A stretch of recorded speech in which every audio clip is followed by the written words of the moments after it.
Hi everyone, welcome to Coats and Jackets. I thought today I would do something a little different and do a voiceover. I don't normally do voiceovers for my art videos just because I'm not really fussy on the sound of my voice, but I really wanted to tell you about the process behind doing one of these figures. The first couple things that you'll want to do are not shown in this video. The first thing and probably most important thing to do is to wash it to make sure that the surface is clean and will actually take the paint. I tend to wash it with dish liquid because that's the best and easiest degreaser you can get. The second step, which I didn't do with this one, but you should do, I didn't have any sandpaper, is to lightly sand the surface. You want to use something with a really high grit, so a 1500 or a 2000 grit sandpaper, something super fine, and just very lightly buff the surface. And what you do when you do that is make the surface gritty enough that the paint will adhere and not just wipe off. And then applied a base coat. So for the base coat I picked a mid-tone color that was going to be representative of the overall finished color. That means that I was going to have tones on it that were going to be both much lighter and much darker. It took about 5 coats to get a good solid base coat. Then I let it dry overnight. Letting it sit overnight allowed it to cure so that it wasn't going to rub off as you applied more paint. I did a sponging technique, or well, dry brush, because I didn't have a sponge, but you could have used a sponge as well. And I just stippled the paint in the lighter and darker areas, as well as like a warmish reddish tone throughout to make it look a little more like fur, give it some texture and interest.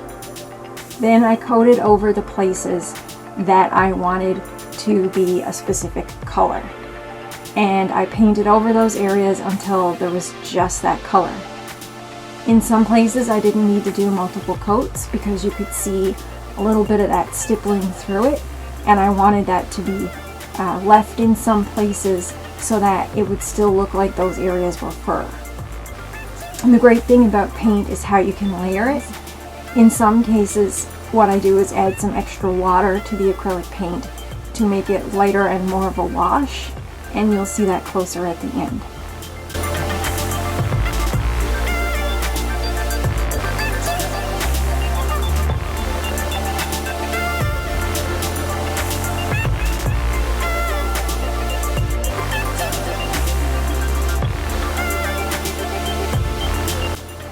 Right now I'm painting in the details, and no, there was not supposed to be that much pink, it just sort of squirted out everywhere on me.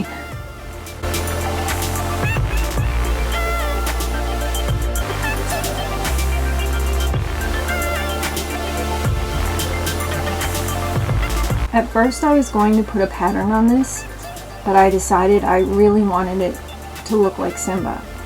So I decided to go with the darker browns, where he has the dark brown in areas, and I did a very dark brown instead of black around the eyes, just so that it wouldn't stand out too differently from the rest of it, because the black is really going to pop where there's so little black.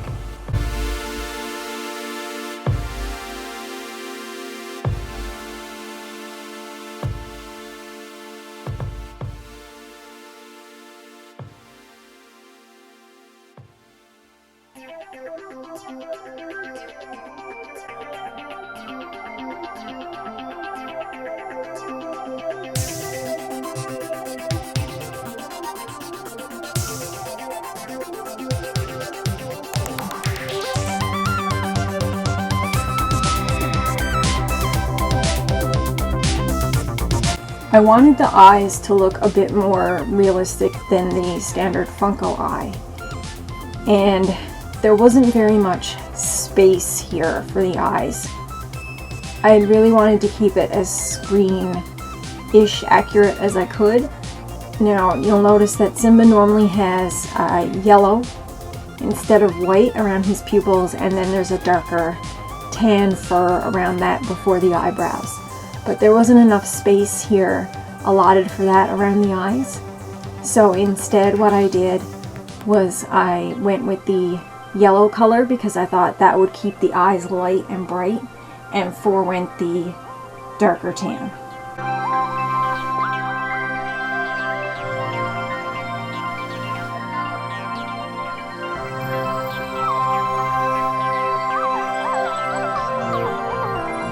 Here is where I'm using a combination of a little bit of water with some pastels, as well as some watered down darker brown to make a wash, to add detail by putting in the shadows just for emphasis and definition.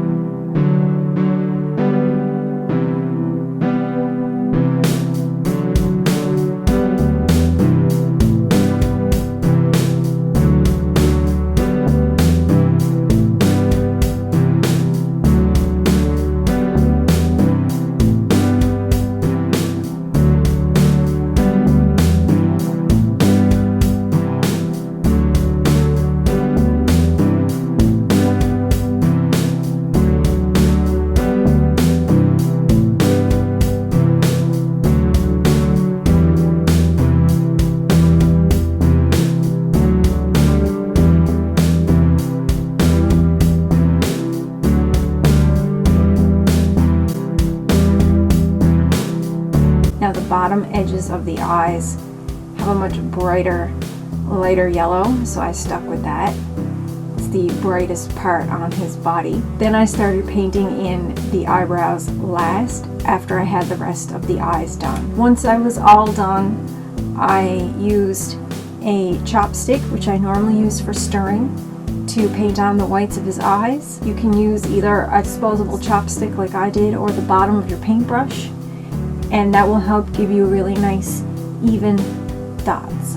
The bug is metallic copper and was very hard to paint and took a long time to get exact because it's really tucked in there around the edge of his claw. I hope you enjoyed this little walk through of the process. Thanks so much for watching. Have a great day, everyone. Bye.